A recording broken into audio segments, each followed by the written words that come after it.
Goal, nation's leading institute.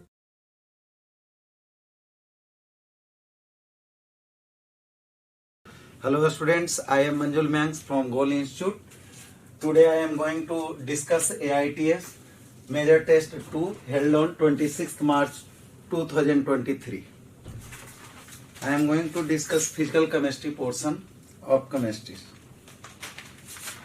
ठीक है, तो यहाँ पर 151 क्वेश्चन से स्टार्ट होता है फिजिकल केमिस्ट्री। इसमें हम देखते हैं कह रहा है कि 2 oxides of metal contains 50% and 40% metal respectively.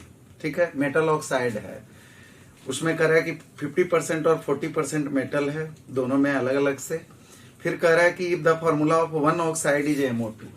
एक ऑक्साइड का MO2 फॉर्मूला है, तो दूसरे का मान लेते हैं MOX है। क्लियर? तो पहले का MO2 दे रखा है क्वेश्चन में और दूसरे का मान लेते हैं कि MOX है। अगर हम X कैलकुलेट कर लें तो ऑप्शन आसानी से क्लियर हो जाएगा। तो इसमें देखिए, इसमें कह रहा है कि 50% है, मतलब 50% M है और 50% ऑक्सीजन है। तो ऑक्सीजन को अगर MO2 के हिसाब से देखिए तो 32 ग्राम है।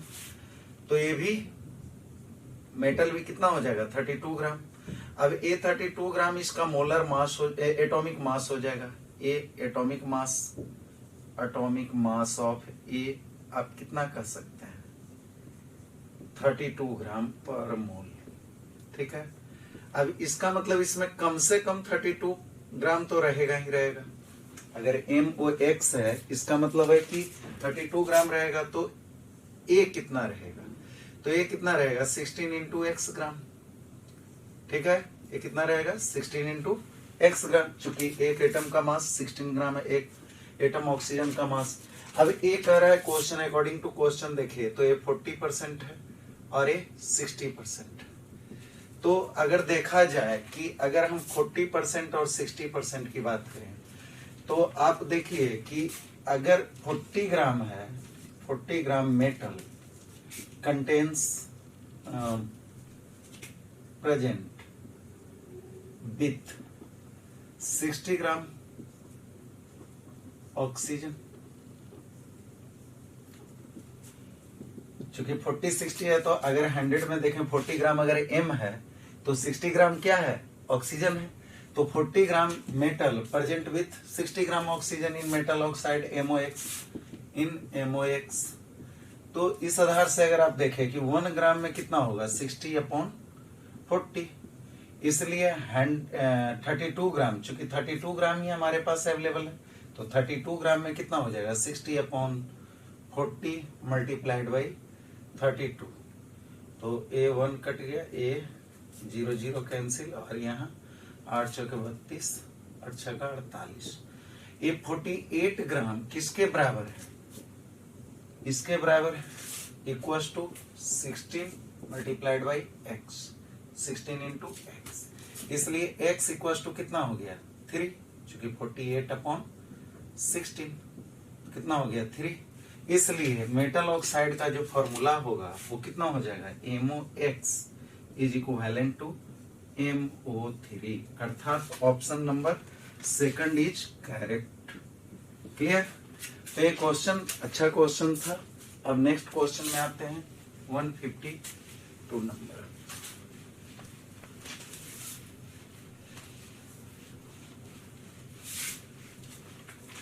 152 नंबर में कह रहा है कि अरेंज द इलेक्ट्रॉन्स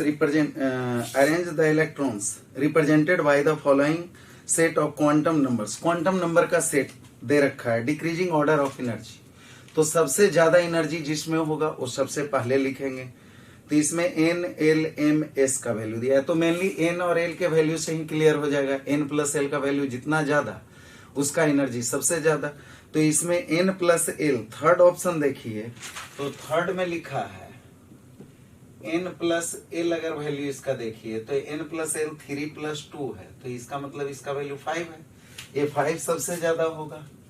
अब देखिए फर्स्ट अगर देखते हैं, फर्स्ट और सेकंड, तो N equal to 4, L equal to 0, और सेकंड ऑप्शन में दिया है N equal to 3, L equal to 1, अर्थात इसमें भी 3 + 1 4 ही होगा, तो दोनों में 4 ही होगा। तो इसमें एनर्जी किसका ज्यादा होगा, N का वैल्यू जिसका ज्यादा होगा, तो N का वैल्यू किसका ज्यादा है, इसमें है फर्स्ट का ज्यादा, फिर आप देखिएगा सेकंड, चूंकि यहाँ पर 4 + 0 है और यहाँ 3 + 1 है, तो इसका मतलब क्या है कि सेकंड का वैल्यू, मतलब अगर n का वैल्यू तो इसका एनर्जी n का वैल्यू कम है तो यहाँ पर एनर्जी इसका कम हो जाएगा। तो n+l रूल के आधार पर आप जान रहे हैं। और फोर्थ ऑप्शन में दिया है कि n = 3 + 1। अगर आप सबसे लास्ट ऑप्शन अगर चेक करते हैं तो इसमें क्या है 3 + 0 अर्थात 3, तो सबसे कम एनर्जी इसका होगा और सबसे ज्यादा एनर्जी इसका होगा। इस सीक्वेंस में रहेगा। 152 नंबर क्वेश्चन है, ठीक है। तो 152 नंबर में अगर देखिए चॉइस थर्ड है जो आपका करेक्ट ऑप्शन है। क्लियर? ये आप n+l रूल से आप बना सकते हैं। क्लियर? अब आते हैं 153। 153 नंबर में कह रहा है कि an open vessel 27 degree Celsius is heated until 1/5 part of the air in it has been expelled। ठीक है, मतलब कह रहा है कि ओपन वेसल है जिसका ऊपर का ढक्कन खुला हुआ है और ये कह रहा है कि 27 डिग्री सेल्सियस अर्थात 300 केल्विन हो जाएगा। T1 = 300 केल्विन और ये ओपन वेसल है। तो इसमें अगर नंबर ऑफ मोल यहाँ पर कह रहा है कि 1/5 part of the air has been expelled if the volume of container remains constant।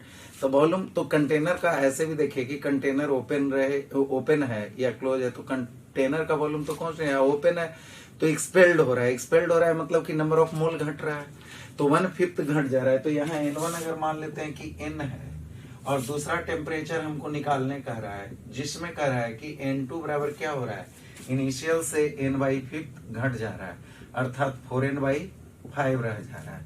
तो आप जानते हैं PV = nRT। अब यहाँ पर देखिए n और t का चर्चा किया है, PV और R का चर्चा नहीं किया है, इसलिए NT = PV/R आप कर सकते हैं जो एक तरह से कांस्टेंट के जैसा ट्रीट होगा। तो इसमें आप देख सकते हैं कि आप फॉर्मूला लगा सकते हैं N1 T1 = N2 T2। अब N1 बराबर कितना दे रखा है, n × 300 = 4n/5 × T2, इसलिए T2 = n से n कैंसिल, तो 500 × 300/4, ये कट जाएगा 75 से तो ये करीब करीब आ जाएगा आपका 375 केल्विन। ठीक है, तो ये 375 केल्विन आ जाएगा। क्लियर? तो ये 375 केल्विन आपका पहला चॉइस है। ठीक है, तो 153 क्लियर हो गया। अब आते हैं 154।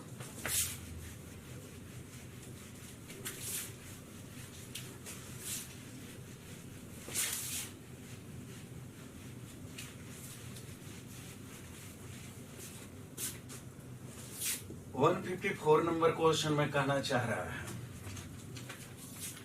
कि the enthalpy of combustion of carbon and carbon monoxide, carbon and carbon monoxide का एंथैल्पी ऑफ कंबशन मींस दोनों एक्सेस ऑफ एयर में कंबशन करेगा। एक्सेस अगर यहाँ पर कैलकुलेटेड अमाउंट लेते हैं कार्बन, तो कार्बन प्लस ऑक्सीजन CO2 बना लेगा क्योंकि कंबशन हो रहा है, और दूसरा है CO + O2, ये क्या बनाएगा, हाफ ले लें तो यहाँ पर CO2 1 मोल का फॉर्मेशन हो जाएगा।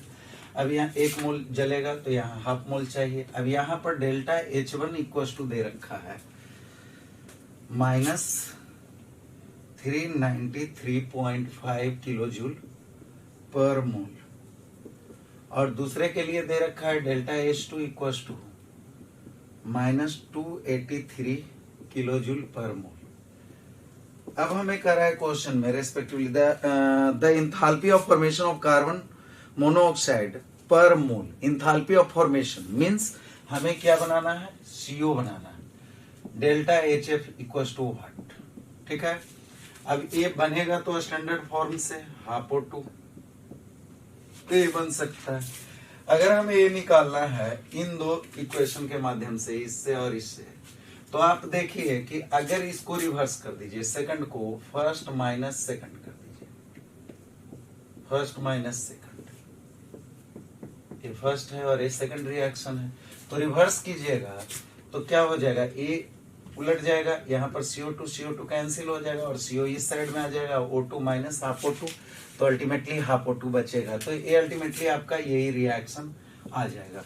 और ये रिएक्शन आया कैसे आया, तो यहाँ पर देखिए 1 - 2 किए, इसका मतलब delta HF equals to delta H1 minus delta H2 means यहाँ पर होगा -393.5 माइनस -283 किलो जूल पर मोल। तो आपके पास ये वैल्यू आएगा 110.5 किलो जूल पर मोल। ठीक है, तो ये कौन सा ऑप्शन क्लियर है, सेकंड। तो सेकंड ऑप्शन इसका राइट चॉइस हो जाएगा 154 का। ठीक है, तो क्वेश्चन ठीक था। आगे हम देखते हैं 155 नंबर में कहना चाह रहा है।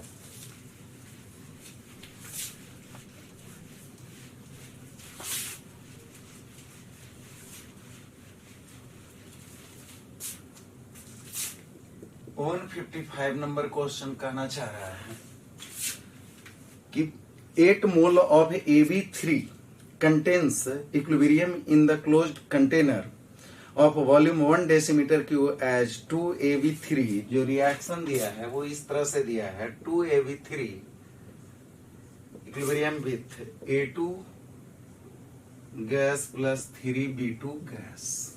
क्लियर। अब यहाँ पर कह रहा है कि 8 मोल ऑफ गैस AB3, ये शुरू में ही ले लिया गया है 8। क्लियर, 8 मोल इनिशियली लिया गया है।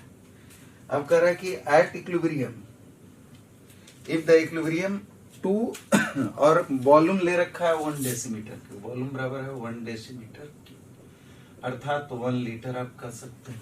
ठीक है, तो 1 डेसीमीटर क्यूब।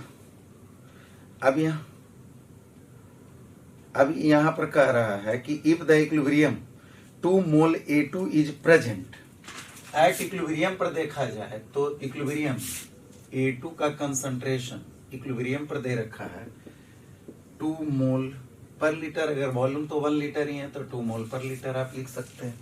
ठीक है, तो ऐसे 2 मोल दे रखा है। तो कह रहा है कि equilibrium constant K is equals to equilibrium constant K equilibrium equals to what. तो K इक्विलिब्रियम बराबर आप जान रहे हैं कि यहाँ पर क्या होना चाहिए, A2 B2 के पावर 3 AB3 के पावर 2। तो ये कंसंट्रेशन इनिशियल मोल से ही चलते हैं, इनिशियल मोल। तो कितना हो जाएगा, यहाँ 8 मोल, यहाँ 0 इनिशियली है। एट इक्विलिब्रियम तो यहाँ 8 माइनस x हुआ या 2x आप रख लीजिए, तो यहाँ पर हो जाएगा 2 मोल के लिए 2x, तो 1 मोल के लिए x और 3 मोल के लिए 3x। ठीक है, अब यहाँ पर बोल रहा है कि इक्विलिब्रियम कांस्टेंट, इसका मतलब x equals to 2 mole per litre या 2 मोल। तो यहाँ पर 2 मोल, अभी तो हम मोल ही देख रहे हैं तो 2 मोल ही लेकर चलते हैं। तो यहाँ पर आप कह सकते हैं कि यहाँ 2 मोल है और a कितना हो जाएगा 2 मल्टीप्लाइड बाई 3 तो 6 मोल, और यहाँ पर हो जाएगा 8 माइनस 2 इंटू 2 तो 4 मोल बचेगा। ठीक है, तो एट इक्विलिब्रियम कंसंट्रेशन की बात करें तो ये 4 मोल बाय 1 लीटर, 2 मोल बाय 1 लीटर और 6 मोल अपॉन 1 लीटर। तो आप K इक्विलिब्रियम की बात करें तो K इक्विलिब्रियम कितना हो जाएगा, अगर हम इसकी बात करें तो यहाँ पर 2 मल्टीप्लाइड बाई 6 का पावर 3 अपॉन यहाँ पर हो जाएगा 4 के पावर 2। तो एक कैलकुलेशन के बाद आएगा 2 cross 6 cross 6 cross 6 upon 4 cross 4, 2 2 जा 4 और 3, फिर यहाँ पर 2 से कैंसिल हो गया 3 और फिर यहाँ पर 3 से, तो ये कितना आ जाएगा 27। और इसका अगर यूनिट देखिएगा तो यूनिट आएगा मोल स्क्वायर लीटर माइनस 2। इस तरह से option number 4 is correct option. Clear. तो 154 में इक्विलिब्रियम से क्वेश्चन था, और आप समझें कि K इक्विलिब्रियम निकालने के लिए जब इक्विलिब्रियम कंसंट्रेशन दे रखा है, इक्विलिब्रियम मोल दे रखा है, तो कंसंट्रेशन चूंकि वॉल्यूम से डिवाइड कर देते हैं कंसंट्रेशन निकालने के लिए, और वॉल्यूम हमें 1 लीटर दे रखा है, 1 डेसीमीटर क्यूब मीन्स 1 लीटर दे रखा है। ठीक है, अब आते हैं 156 नंबर क्वेश्चन पे। 156 नंबर में कह रहा है कि solidity product KSP for MX, KSP for MX, KSP for MX2 and KSP for M3X, ये तीन का वैल्यू दे रखा है एट टेम्परेचर T पर 4 क्रॉस 10 टू द पावर -8, यहाँ पर है 3.2 क्रॉस 10 टू द पावर -14 और यहाँ पर है 2.7 क्रॉस 10 टू द पावर -15। अब इसके आधार पर देखिए कि अगर इसका आप S मान लेते हैं तो इसमें 2 आयन टूटेगा, SS चूंकि MX टूटेगा तो ये M प्लस X माइनस में टूटेगा, तो ये S है, ये भी S है, तो इसका मतलब S square S into KSP बराबर S into S equals to 4 cross 10 to the power -8, इसलिए S equals to 2 cross 10 to the power -4 molar आ जाएगा। मोलर अब यहाँ पर अगर देखें तो MX2, तो MX2 कितना हो जाएगा, M plus 2X minus 2 plus, तो यहाँ पर अगर इसका X S है तो यहाँ 2S है, तो KSP equals to S into 2S का होल स्क्वायर, अर्थात 4S cube equals to 3.2 cross 10 to the power -14। अगर हम एक और ले लें, यहाँ पर दशमलव को हटा दें तो 32 क्रॉस 10 टू द पावर -15 भी लिख सकते हैं। आप ये देखिए 4 से डिवाइड कीजिएगा तो 8 चौके 32, इसलिए S इक्वल्स टू हो जाएगा घन cube 8 cross 10 to the power -15, अर्थात 2 cross 10 to the power -5 molar. अब इसमें आते हैं तो इसमें आप देखिएगा M3X ये ब्रेक करेगा M3M plus 1/3 plus X minus, ठीक है। अब इसमें आप देखिए, या ये आप ऐसे कर सकते हैं कि M प्लस और A 3 माइनस, तो अब इस तरह से आएगा, तो यहाँ पर अगर इसका S मानिएगा तो ये 3S हो जाएगा, तो KSP इक्वल्स टू 3S का होल क्यूब इंटू S बराबर 27S4 equals to 2.7 cross 10 to the power -15। ये आप लिख सकते हैं 27 cross 10 to the power -16, 27 cancel 1 हो जाएगा, इसलिए S इक्वल्स टू यहाँ पर 10 टू द पावर -16 के पावर 1/4 अर्थात 10 टू द पावर -4 मोलर। तो इन सब तीनों में आप कंपैरिजन कीजिए तो सॉलिडिटी किसका ज्यादा है। अगर देखा जाए तो सबसे ज्यादा सॉलिडिटी MX है, फिर आपका यहाँ पर M3X है, M3X इसका है और फिर इसका है, मतलब यहाँ पर आप देख रहे हैं कि MX का सॉलिडिटी M3X फिर MX2 का है, तो ये ऑप्शन नंबर कौन सा हुआ, 4th number option correct choice, ठीक है। तो ये 4th नंबर ऑप्शन होगा। अब हम आगे आते हैं 157 पे।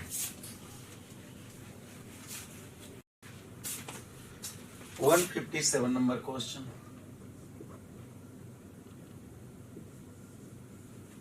इसमें करा the solidity of PbOH whole 2, solidity दे रखा है, means S equals to 6 cross 10 to the power -6 molar, ठीक है। एक PbOH होल 2 के लिए दिया, ठीक है।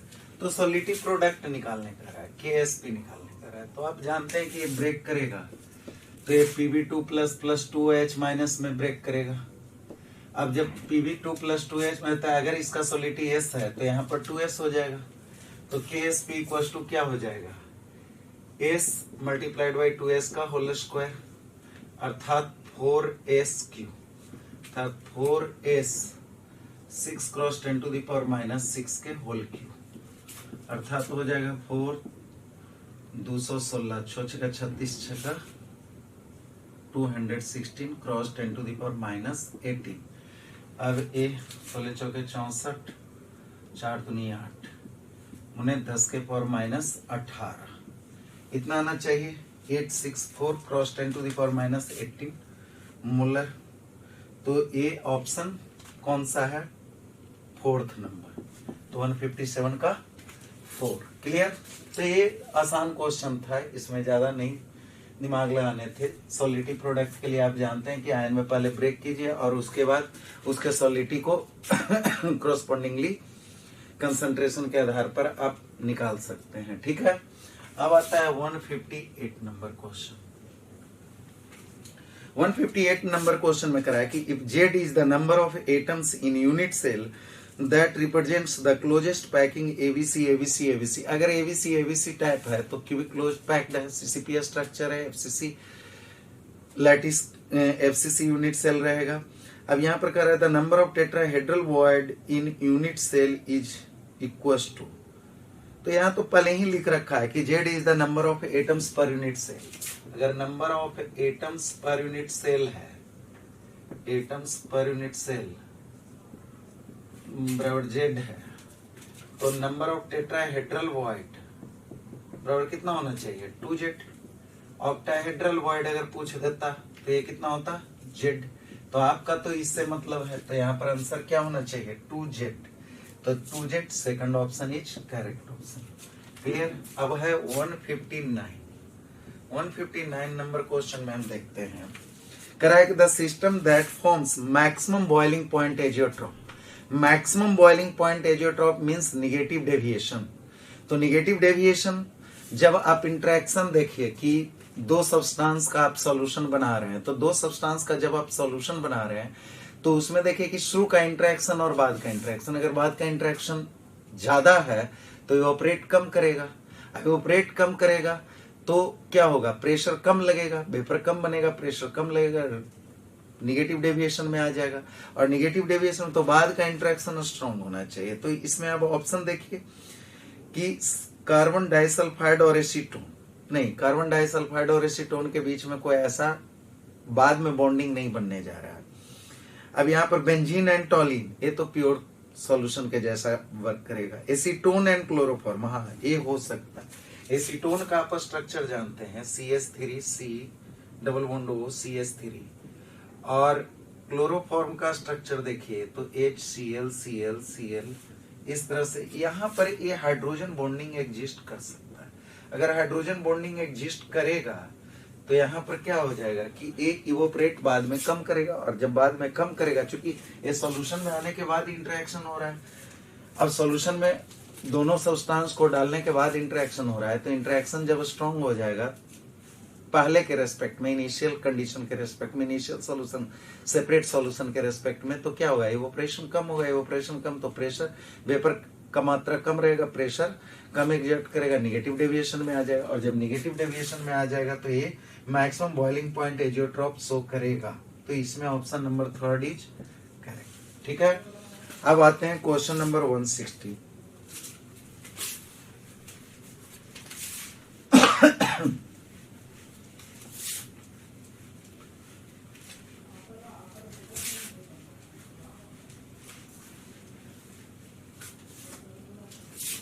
क्वेश्चन नंबर 160 में क्या कहना चाह रहा है?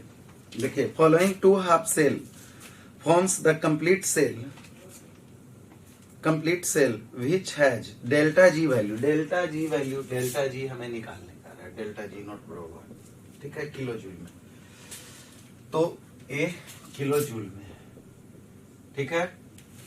अब हमको कह रहा है कि दो इक्वेशन दे रखा है, 2H plus half O2 plus 2E minus ए बना रहा है H2O, E0 equals to plus 123 volt, 1.23 volt, और Fe2 प्लस 2E माइनस ए बना रहा है आपका Fe solid E0 equals to minus 0.44 volt, ठीक है। तो अगर इसमें देखिए कि ये पॉजिटिव वैल्यू है, इसका मतलब ये रिएक्शन जैसे वैसे ही होगा, रिडक्शन ही होगा, ठीक है। राइट साइड में जाएगा, और ए रिएक्शन में देखिए माइनस में, इसका मतलब उल्टा होना चाहेगा, तो इसका मतलब ए कहाँ जाएगा, इधर की ओर होना चाहेगा, तो ए ऑक्सीडेशन की तरफ जाएगा और ए रिडक्शन होगा। तो आप सेल रिप्रेजेंटेशन की बात कीजिए, तो सेल रिप्रेजेंटेशन में आप क्या देखिएगा कि ऑक्सीडेशन पहले लिखते हैं और फिर सॉल्ट ब्रिज, फिर रिडक्शन रिएक्शन लिखते हैं। दैट मीन्स आप क्या लिख सकते हैं, Fe से Fe2 प्लस, H प्लस से H2, ठीक है। अब इस तरह के कंडीशन आ गया तो ई नॉट सेल इक्वल टू क्या होता है, ई राइट माइनस रिडक्शन पोटेंशियल के टर्म में ई राइट माइनस ई लेफ्ट। अब ई राइट माइनस ई लेफ्ट तो 1.23 माइनस माइनस 0.44 इक्वल टू, इसका वैल्यू आ जाएगा 1.67 वोल्ट।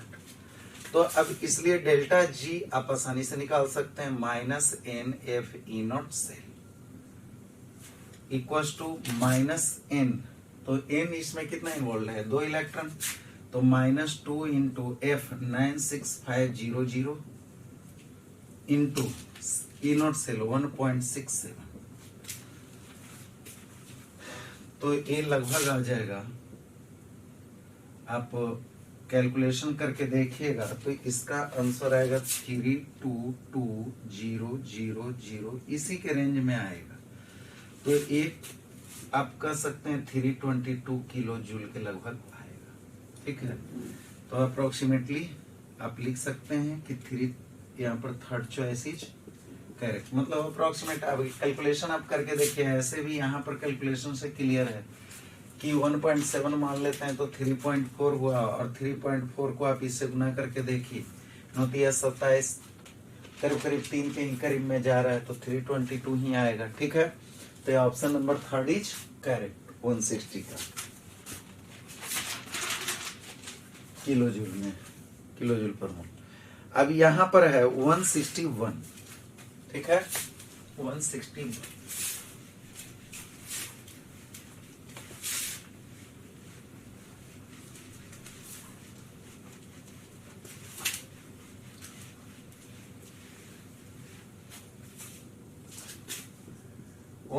नंबर क्वेश्चन में कहना चाह रहा है कि molar conductivity of 0.025 mole per litre methanoic acid is 46.17 centimetre square पर mole, the dissociation constant will B.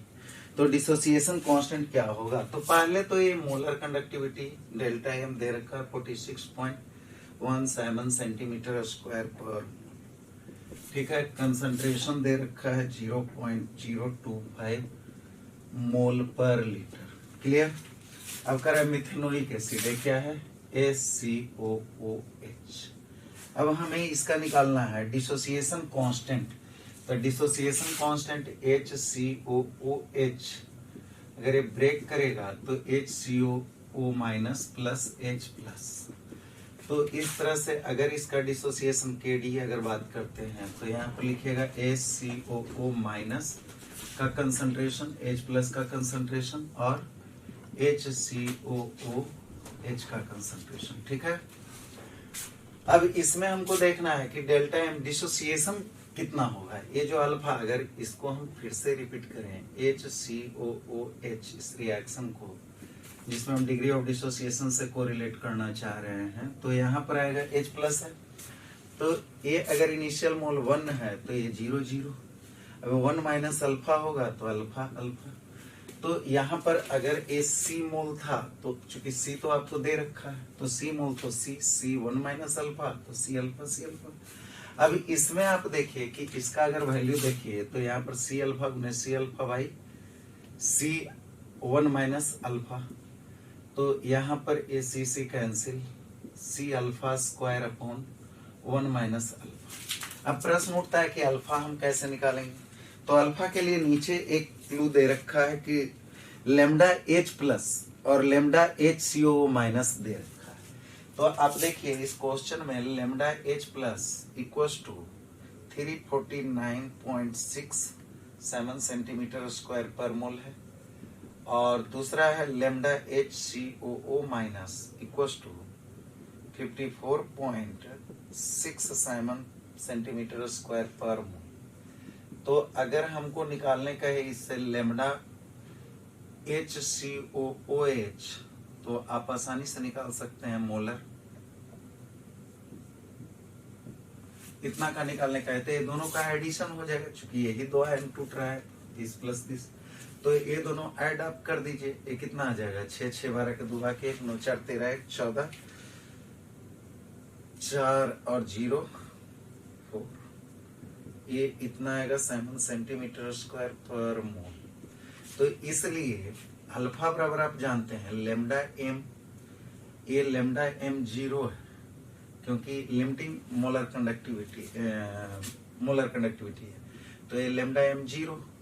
अब आप इसका 46.1 अपॉन, यहाँ पर आप 404 निकाले हैं 0.2, ये दोनों डिवाइड कीजिए तो ये आपका वैल्यू आएगा 0.114। अगर परसेंटेज डिसोसिएशन की बात कीजिए तो 0.114 मल्टीप्लाइड बाई 100 इक्वल्स टू 11.4%। तो इसमें ऑप्शन देखिए तो एक तो अल्फा का वैल्यू, अल्फा हालांकि निकालने नहीं कहा है क्वेश्चन में, लेकिन अल्फा का वैल्यू दे रखा है परसेंटेज डिसोसिएशन का, तो वो कितना है 11.4%। तो पहला ही मैच कर गया, और तो कोई मैच कर नहीं रहा है, इसका मतलब पहला चॉइस ही करेक्ट है। फिर भी हम इसको निकाल कर देखते हैं। अब हम के डी बराबर देखें डिसोसिएशन कांस्टेंट इक्वल्स टू, तो यहाँ पर क्या हो जाएगा, सी बराबर 0.025 क्रॉस अल्फा बराबर 0.114 का होल स्क्वायर अपॉन ए 1 माइनस 0.114। आप इसका कैलकुलेशन करके देखिए, हमने किया है, इसका वैल्यू 3.67 क्रॉस 10⁻⁻4 मोल पर लीटर ही आता है। ठीक है, तो इस तरह से आप फर्स्ट चॉइस को कर सकते हैं, क्योंकि यहाँ से तो एग्जैक्ट मैच कर गया। तो ये अल्फा परसेंटेज अल्फा अगर निकल गया तो ये वैल्यू कितना आ जाएगा 11.4%, और यहाँ पर 3.67 क्रॉस 10⁻⁻4 मोल पर लीटर। तो इसको आप निकालिएगा तो इतना वैल्यू आता है। ठीक है, तो इसलिए इसका राइट आंसर कौन होगा, फर्स्ट। अब आते हैं 162 number question.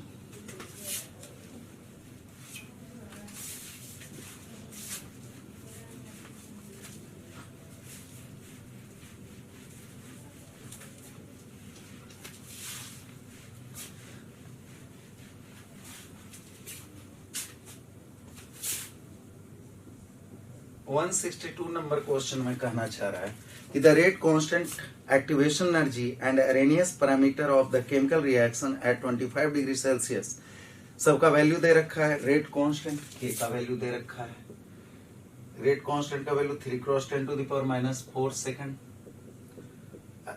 Chemical activation energy E है इक्वल्स टू दे रखा है 104.4 किलो जूल पर मोल, एंड अर्हेनियस कांस्टेंट ए का वैल्यू दे रखा है 6 क्रॉस 10⁻14 पर सेकेंड।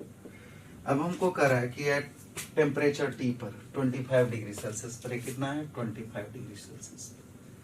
ठीक है, अब कहना चाह रहा है कि the value of rate constant at T tends to infinity, T tends to infinity पर के डैश इक्वल्स टू, तो आप जानते हैं अरेनियस इक्वेशन से k बराबर a into E to the power minus A upon R T. अगर t infinity हो जाए, t टेंड्स टू इंफिनिटी हो जाए, इसका मतलब हो जाएगा A upon R T, R into infinity बराबर क्या हो जाएगा 0। इसलिए a into E to the power minus 0 बराबर a बटा e के पावर 0 बराबर a अपॉन 1 बराबर a। तो ए का वैल्यू तो सीधा ही है 6 क्रॉस 10⁻14 पर सेकंड, तो यही रेट कांस्टेंट का वैल्यू हो जाएगा। इसलिए k इक्वल्स टू 6 क्रॉस 10⁻14 पर सेकंड। तो इसमें option number second is correct, में सेकंड ऑप्शन करेक्ट। क्लियर, तो ये आप देख सकते थे, ये क्वेश्चन बहुत टफ नहीं था, सिर्फ t टेंड्स टू इंफिनिटी करके था, तो इसमें बहुत ज्यादा सोचने वाली बात नहीं थी, थोड़ा सा मैथमेटिक्स था। ठीक है, अब आता है क्वेश्चन नंबर 163।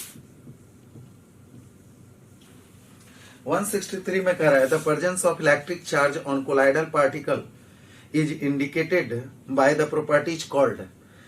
तो एक presence of electric charge on colloidal particle is indicated by property called. Colloidal solution की कौन ऐसा प्रॉपर्टी है जो कि चार्ज पर निर्भर करता है? डायलिसिस नहीं, सोलिडिटी नहीं, ओस्मोसिस, इलेक्ट्रोफोरेसिस। ओस्मोसिस भी नहीं होता है, इलेक्ट्रोफोरेसिस। इलेक्ट्रोफोरेसिस में क्या होता है कि जब हम मान लीजिए कोलाइडल पार्टिकल लिए तो यहाँ पर ये डायलिसिस बैग लेते हैं और इसमें इलेक्ट्रिक लगाते हैं, ये प्लस और ये माइनस। तो इसमें जो चार्ज पार्टिकल रहता है, जो निगेटिवली चार्ज पार्टिकल है वो इधर की ओर अट्रैक्ट होता है, पॉजिटिवली चार्ज पार्टिकल इधर की ओर अट्रैक्ट होता है और ये अल्टीमेटली प्लेट पर डिपॉजिट होता है। तो यहाँ पर आप देखिए कि प्यूरिफिकेशन में भी लाते हैं तो यहाँ पर इलेक्ट्रोडायलिसिस में लाते हैं, इसलिए ऑप्शन क्या हो जाएगा? Third is electrodialysis. ठीक है, अब है सेक्शन बी में। अब हम आते हैं सेक्शन बी में। देखिए 186 से शुरू हो रहा है।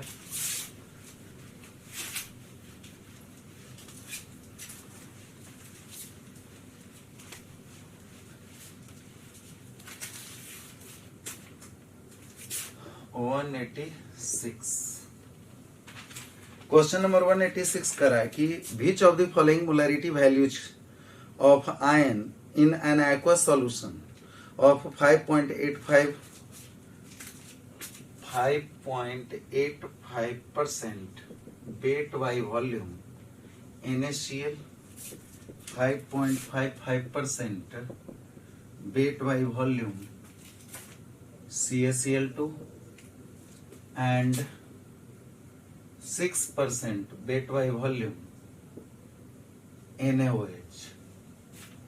अब यहाँ पर करेक्ट जो चॉइस दिया है वो मोलारिटी के टर्म में दिया है। तो मोलारिटी का क्या फॉर्मूला होता है? तो आप देखिए कि मोलारिटी बराबर आप जानते हैं, मोलारिटी इक्वल्स टू, अगर यहाँ देखिए कि molarity equals to W by MS molar mass of solute into volume into 1000। तो ये पर 100 ml में आता है, तो वॉल्यूम यहाँ पर क्या है? 100। तो ये कैंसिल हो जाएगा, 2 शून्य।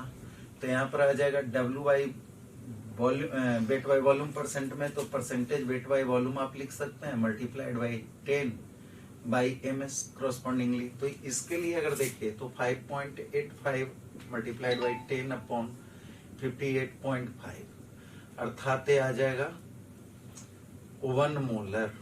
ठीक है, अब इसमें आप देखते हैं तो 5.55 मल्टीप्लाइड बाई 10 अपॉन यहाँ पर आएगा CaCl2, तो यहाँ पर 111। तो 111 तो ये कितना से कट जाएगा? 20 से 0.5 मोलर। और इसमें देखिए तो 6 मल्टीप्लाइड बाई 10 अपॉन 40 कैंसिल 3 और 2, तो यहाँ पर आ जाएगा 1.5 मोलर। अब इसमें देखिए कि एक 1 मोलर, दो चीजें हैं, 1 मोलर Na प्लस और 1 मोलर Cl माइनस। इसमें आप देखिए 2 into 0.1 molar 0.5 molar Cl minus and 0.5 molar calcium 2 plus.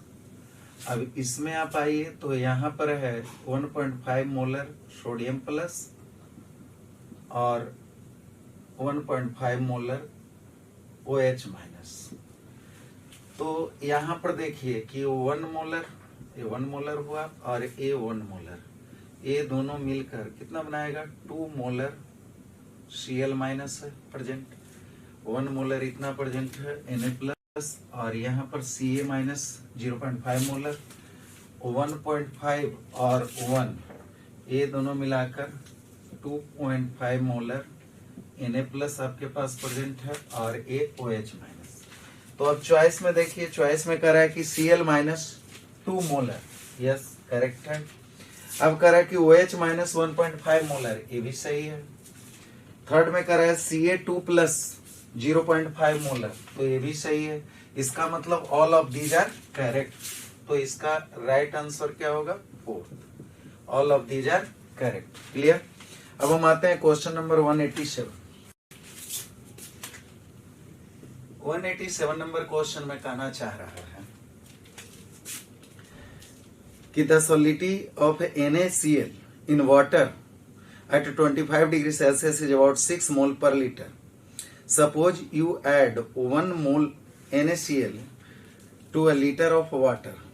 For the reaction NaCl plus H2, NaCl plus H2O a salt formation, salt solution करता है, salt solution formation। ये तो simple सा है, NaCl को वाटर में डालेंगे तो साल्ट सॉल्यूशन बनेगा। तो अब ये कह रहा है कि डेल्टा जी इज ग्रेटर, इसका मतलब इस क्वेश्चन में आपको सिर्फ इंथैल्पी एंट्रोपी से रिलेशन रखा है, delta G Gibbs free energy से रिलेशन रखा है, तो आगे का डाटा सिर्फ कंफ्यूजन के लिए है। अब यहाँ पर आइए, delta G is greater than 0, delta S is greater than 0, तो स्पॉन्टेनियस तो होगा। ये आप ऐसे भी प्रैक्टिकली भी देखते हैं कि NaCl को वाटर में डालते हैं तो ये क्या होता है, डायरेक्ट डिजोल्व हो जाता है, सॉल्यूशन फॉर्मेट में आ जाता है। इसका मतलब यहाँ पर क्या होना चाहिए, डेल्टा जी निगेटिव स्पॉन्टेनियस होगा तो delta G negative, delta S positive. तो ये कौन सा ऑप्शन क्लियर है? Option number 2 is correct choice. ठीक है, तो यह स्पॉन्टेनिटी से रिलेटेड क्वेश्चन था 188। 188 नंबर क्वेश्चन में कह रहा है कि 2 ग्राम ऑफ NaOH पर 250 ml of solution is added to a buffer solution of buffer capacity 0.2. buffer capacity दे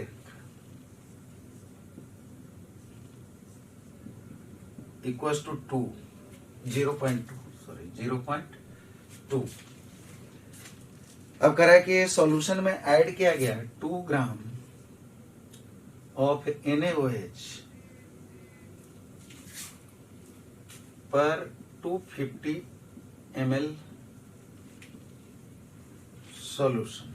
ठीक है, तो इसका मतलब इसका जो NaOH एक्सटर्नल ऐड किया गया उसका मोलरिटी कितना है? मोलरिटी 2/40 मोलर मास NaOH का, और 250 अपॉन मल्टीप्लाइड बाई 1000, तो यहाँ 4 से कट गया। अब यहाँ पर 10, तो अर्थात ये भी आ गया 0.2 मोलर। तो आप जानते हैं बफर कैपेसिटी बराबर मोलरिटी ऑफ स्ट्रॉन्ग एसिड और बेस एडेड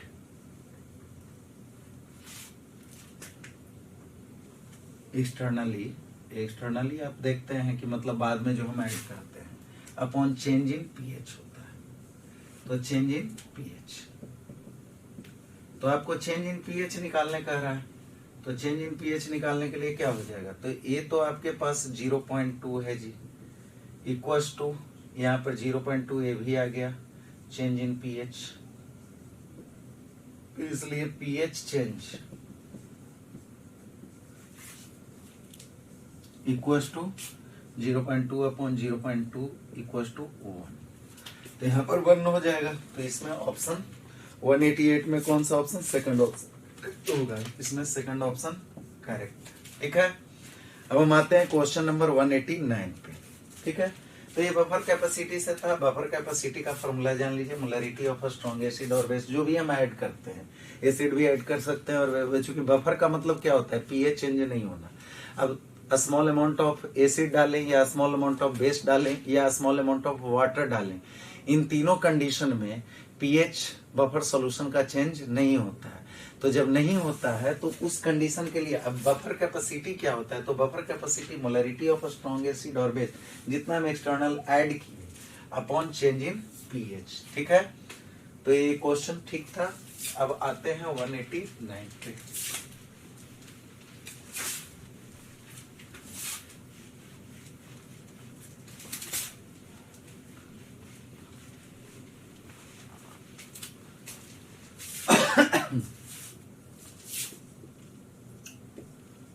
वन 189 पे कह रहा है कि KVR is 80% dissociated in aqueous solution of 0.5 molar concentration given Kf for water is, तो यहाँ पर 0.5 मोललिटी दे रखा है 0.5 मोलल और Kf इक्वल टू दे रखा है 1.86 केल्विन पर मोल और A 80% dissociation KVR solution KVR है। तो अगर आप बात कीजिए KVR का तो KVR टूटता है K plus plus Br minus. अगर 80% डिसोसिएशन, अगर इनिशियली 1 है 0 इनिशियली, तो ये 80% एट इक्विलिब्रियम की बात करें तो 1 माइनस 0.8 तो 0.8 मतलब ये 0.2 हो गया 0.8 तो यहाँ पर NF बराबर होगा 0.2 प्लस 0.8 प्लस 0.8 इक्वल्स टू 1.8 और NI इक्वल्स टू होगा आपके पास 1 प्लस 0 बराबर 1। तो आप जानते हैं van't Hoff factor NF upon NI, चूंकि आपको कह रहा है कि freezing point TF equals to what. कोई इस क्वेश्चन में क्या कहना चाह रहा है कि केफ दे रखा है तो सॉल्यूशन फ्रीजेज एट, तो solution freezes at means TF is what. तो डेल्टा TF अगर हम निकाल लेते हैं तो इसमें हम आराम से लिख सकते हैं TF not minus delta TF। तो यहाँ पर TF डेल्टा TF बराबर क्या होता है, और डेल्टा TF बराबर आप जानते हैं कि डेल्टा TF बराबर I इंटू के, अगर डिसोसिएशन हो रहा है तो I भी लगेगा want Hoff factor into molality. तो अब इसके आधार पर देखिए I इक्वल्स टू 1.8 अपॉन 1 और 1.8, इसलिए आप कह सकते हैं TF इक्वल्स टू 273। तो आप जानते हैं कि 273 फ्रीजिंग पॉइंट ऑफ वाटर है माइनस, अब यहाँ पर I का मान 1.8 इंटू 1.86 मल्टीप्लाइड बाई केफ के जगह मोलालिटी के जगह 0.5, तो ये 18 पचे 90, ये कितना आ जाएगा 273 केल्विन माइनस 0.9 गुने 1.86 1869 9 के 54 के 4 बाकी 5 8 9 72 73 74 75 76 77 के 7 बाकी 7 और 9 7 16। तो ये यहाँ पर 2 शून्य पहले से 1 शून्य यहाँ तक 3 शून्य तो 1 पॉइंट, इसका मतलब 273 माइनस 1.674 केल्विन, ये कितना आ जाएगा 270 यहाँ पर 6 2 3 और फिर 1, ठीक है। तो 271.326 ये पहला चॉइस ही करेक्ट है केल्विन, ये first choice is correct option. Clear. तो 189 अब देख लिए, अब है 190।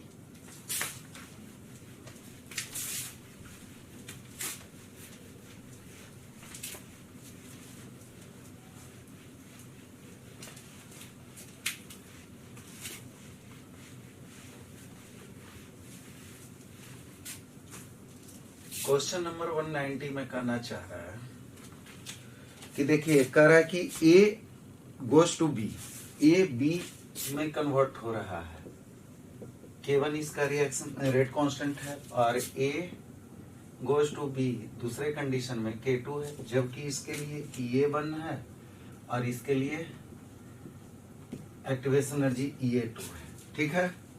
कह रहा है कि if EA2 is equals to 2EA1,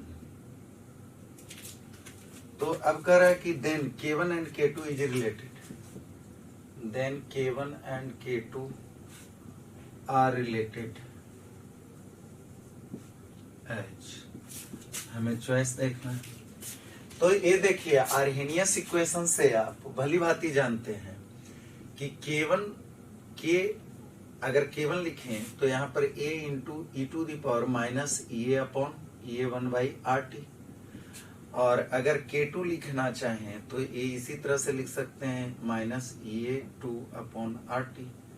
अगर दोनों को डिवाइड कर दें तो ये कैंसिल हो जाएगा, तो यहाँ पर क्या मिलेगा, K1/K2 इक्वल्स टू, आपके पास आ जाएगा, इसको ऊपर लेकर चले जाएंगे तो -EA/EA1/RT, माइनस माइनस प्लस हो जाएगा, ऊपर जाएगा तो EA2/RT। ठीक है, तो EA2 बराबर आप लिख सकते हैं बराबर e⁻RT, RT कॉमन हो गया, यहाँ पर -EA1 अब प्लस EA2 के जगह आप क्या लिख सकते हैं 2EA1 बराबर e⁻ प्लस EA1/RT। इसलिए K1 बराबर K2 इंटू e⁻-EA1/RT। इसका मतलब है ऑप्शन नंबर 3 इज करेक्ट। ठीक है, तो इसमें थर्ड चॉइस करेक्ट है। इस तरह से आपका फिजिकल केमिस्ट्री कंप्लीट हो गया, सॉल्यूशन इसका सारा हो गया फिजिकल केमिस्ट्री का। और एनसीईआरटी पर फोकस कीजिए, एनसीईआरटी से ही क्वेश्चन आते हैं आपके IITS और नीट में भी, नीट फाइनल जो एग्जाम होगा उसमें भी। तो एनसीईआरटी को टोटल बना डालिए और टोटल उसके थ्योरी को अच्छे से पढ़िए। हमारे तरफ से बेस्ट ऑफ लक।